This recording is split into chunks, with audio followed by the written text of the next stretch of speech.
that what has surprised me is how honest students are. And how they truly do want to be heard and they want to be listened to, and how when you truly are sitting with them and they know that they can trust you and that you are safe, what they end up talking about. And you get down deep. They truly want you to know them and they want you to know what they're struggling with, and they don't want to hide it. I'm excited, and it has really kind of caught me by surprise, the fact that they are asking the intellectual questions. They want to know.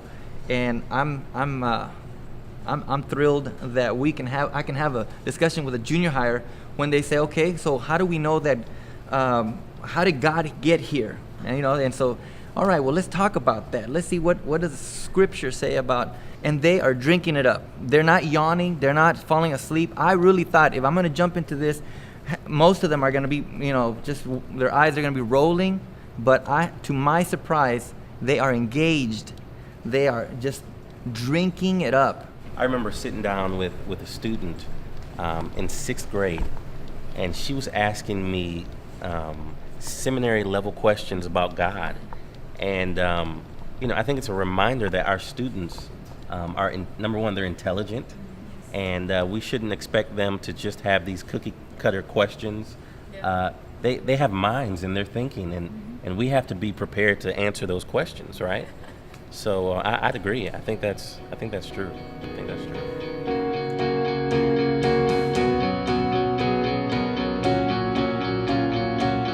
It's giving our students the tools that they need to feel comfortable with inviting their friends, because that's the only way we're going to get, people that have no exposure at all to the Lord, is to be invited by one of their friends. So we have to enable that. I think the greatest challenge for me comes from how do I equip these young people to become the next generation of the church and to bridge Wednesday night to Sunday morning. And when they do graduate from high school, that there's no training wheels and they come off and they can go on their own. They look at the generation above them, the 20-somethings that are kind of lost in this nebulous after college experience where they're getting a job and they don't really care and church isn't that important to them, and they're going, oh, that's what my life is supposed to look like. How do we reformat that to where, no, these things in high school where you're excited and you want to go to Africa, how do we push them to follow through with that? They are so stinking busy, and then their faith is just a compartment of their lives instead of what is the foundation for their life. And how do they get to the place where salvation wasn't just this get out of hell free card? It's like a little transaction where, okay, now I'm saved, but how do they get to the place where Jesus is their Lord, where he's the number one priority of their lives, and that they want him, that they're craving him, that he is their focus, so that everything else just falls under the umbrella of their faith. I think the challenge is really wanting them to see that this, following Jesus, is a thing that transforms your entirety, where it really just changes everything about your life. I tell my students all the time, let's not just be believers of Jesus, let's be followers of Jesus, where it is really becoming who we are and part of our whole life.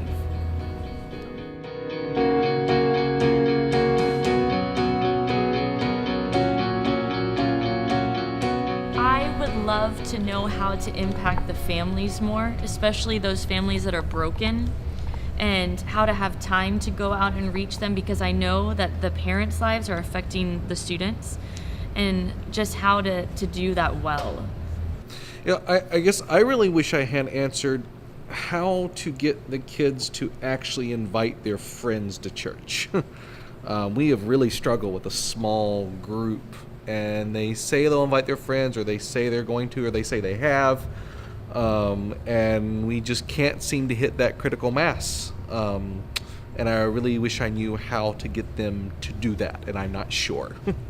Some of my questions with youth ministry are just practical. I'm standing in front of them, sharing announcements, and they are being really disrespectful and talking. I'm like, that would sure be great if they weren't talking right now. How do I get them to stop talking? Or what really is an effective year out calendar, and how do you break down different events, and what are some great programs that we can put in place, or not programs, but just different things that will truly meet students where they're at and help with knowing about youth culture and research and things like that. I think my question would be, how do I get them to, when they step outside those doors, when they leave our church, to not take off the Jesus shirt and they leave it at the front door of our church and they pick it back up on Wednesday and back up on Sunday, and they can, have a transition and just put it into their life in school and be that strong Christian that you see on Wednesday nights that, that's just singing and have their hands up. But yet, if you step foot into the school, it's a completely different kid. I know, I've been there, and so I wish I know how would somebody could tell me how to make it real to them, substance in their life. That's tough. It's tough.